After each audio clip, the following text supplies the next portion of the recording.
Hi, everybody. I'm DJ Foster here with Grand Valley State head women's soccer coach Dave DiIanni.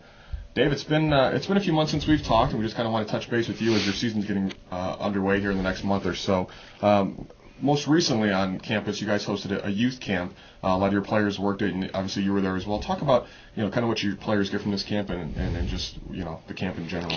Well, we had two this summer. We had a day camp, which is the ages 6 to 12, and that's that just is a kind of a 9-to-2 format, and they're done the last hours in the pool. So it's a nice basic welcome to soccer instruction, and have a lot of fun, and it's organized fun, but we're still trying to teach the basics. And we have a lot of our kids work that camp, and then we have our bigger elite camp that ran the third week of July, and it's a three-day event that we had over half of our team that played a certain role, whether they were counselors or they were assistant coaches. For them, it's a great opportunity for them to give back to the program and give back to the community and the sport.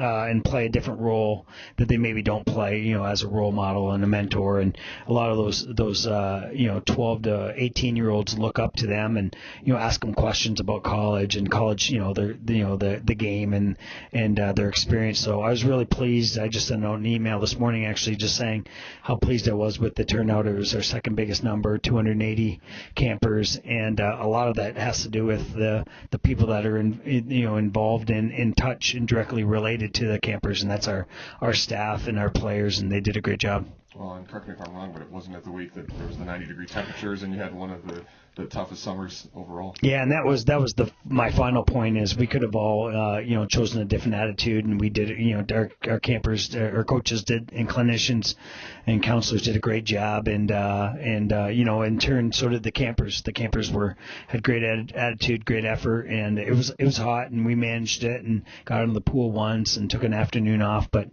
really proud of the product we gave to the campers, and not only representing Grand Valley but our soccer program and ourselves.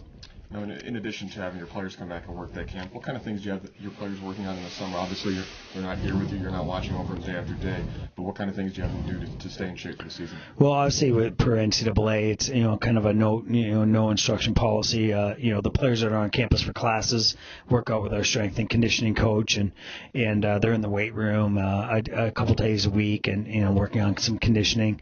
We send, like probably every program in the country, we send our players home with a packet and kind of a calendar format, what to do, each day, each week, as you get closer to August, and then obviously we have a good handful of players. I think 3/4 of our players this year played this summer on some sort of league or team, and especially early in the summer, so they could have a little bit of a break going into preseason. So there's no substitute to playing, getting the ball at your foot and working on your skills. So I was really proud of our kids this year. And again, when you had I think all but the senior class who were on campus for classes, all of them were on some sort of team or another.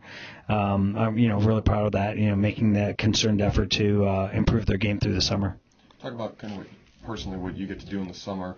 Obviously, you get to take a little bit of a step back and kind of relax for a second, but is there any recruiting opportunities for you available too in the summer months? Well, yeah, we divide up our staff. It's certainly important to us to take a couple weeks off to recharge the batteries and be ready to go for ourselves, and our team and our players. But we had some recruiting events that spilled into through the spring and into the early part of the summer, and then you always have an event here and there throughout the summer that you maybe need to get to.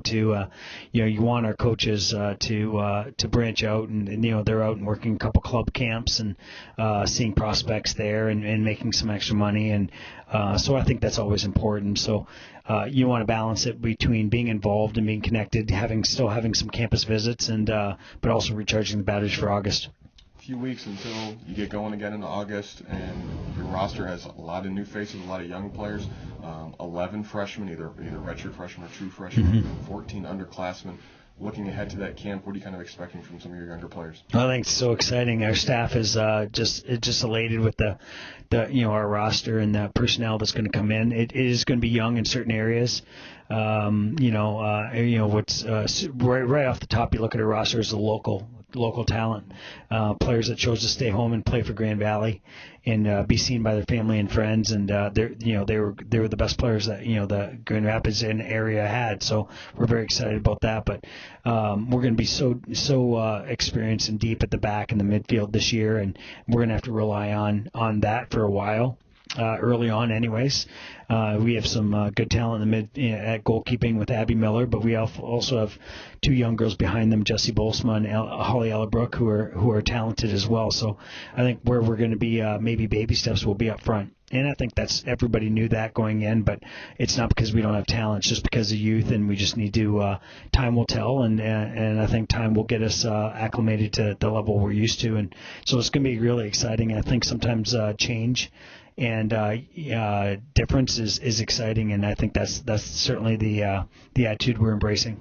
To make it even more difficult for you and maybe more exciting, the month of September, if fans want to come out and see it, it's probably going to be on the road. You only have one home game in the month of September. You're on the road a lot, and then you'll be back in October for a bunch of home games. How difficult is that going into the year?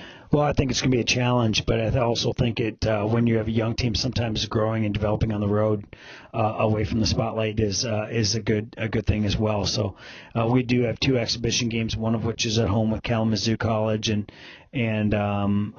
unfortunately we lost a game with California PA on our big weekend but our one home game is Minnesota State, and we played them twice last year and once in the quarterfinals, so that's going to be a great game. And then on being on the road, I think will give us an opportunity, especially going to places like Armstrong, Atlantic, and Columbus State, is going to give us an opportunity to be thrown right in the fire, find out what kind of personality and character we have as a team, and we're going to gel. And I like being on the road with teams. I think they come together quicker, but it's certainly there's no substitute from playing at home, and so we'll find out that really quickly.